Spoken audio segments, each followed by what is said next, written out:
Вижте колко е красиво и какви интересни облаци са на хоризонта. Това е главният път за Кнежа. Аз пътувам в момента към Кнежа.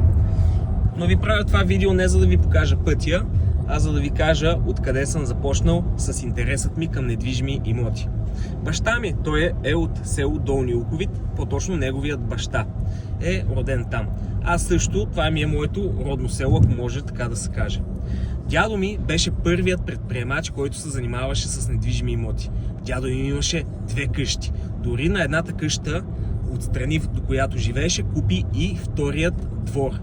Необитаема постройка, в която в последствие гледаше кокошки и така нататък. Но това ми беше първият допир да видя, че може някой да инвестира, да купува недвижими имоти.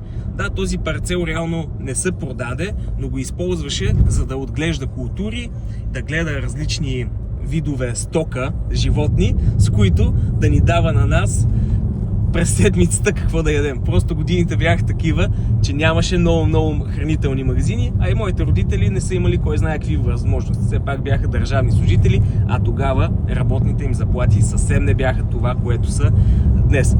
Моят път започна именно оттам, от село Долни Луковит. Ако гледаш това видео и си от това село, можеш да сложиш едно лайкче, за да проследа, може да се запознаем, да поговорим и да си направим някакви интересни разкази и видеа за това населено място. Успех!